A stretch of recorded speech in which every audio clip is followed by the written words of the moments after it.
Hi, I'm Marketing Sherpa reporter Courtney Eckerly here in the Media Center at Email Summit 2015, and I have with me Sean Brown, who is an Ottawa-based lawyer with Innovations LLP. Hi, Sean. Hi there. So today you're going to be participating in the Quick Tips session where you're going to be discussing C.A.S.L. Correct, talking about sort of managing legal risk in the context of C.A.S.L. So what are the biggest challenges that you've seen marketers have dealing with C.A.S.L? I think generally it's a sense of really feeling overwhelmed because there's so much information out there. It's a new law. You have the media talking about it. There are potentially huge penalties under the legislation.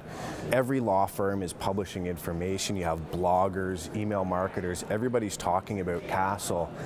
Not everything out there is necessarily factually correct, and even at that, we can't always claim to know exactly how the law is going to apply in every circumstance. So I think there's a feeling of being overwhelmed, and also that this is just a huge thing that's going to come down on everybody's head and just completely turn email marketing upside down. Of course, that's not the case.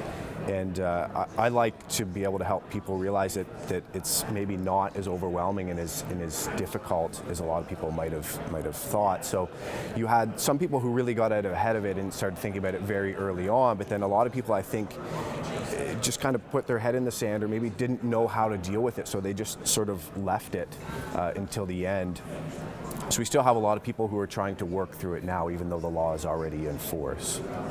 So for those people, how should they go about implementing that regulation into their email programs? Well, I'd say there's a few things. Is you really need someone within your organization or maybe a team who can kind of be a champion and understand the legislation, but also working obviously with outside counsel who understands the law and really understands the industry well.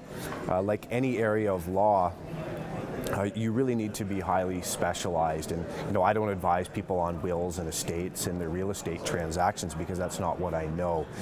So it really is a matter of finding someone who's a good fit and really understands that area of the law. Okay, and so from a legal perspective, what do you think is one of the most valuable assets that a marketer can have? I think very similarly, it is someone in your organization who really understands it or appreciates the need to understand C.A.S.L.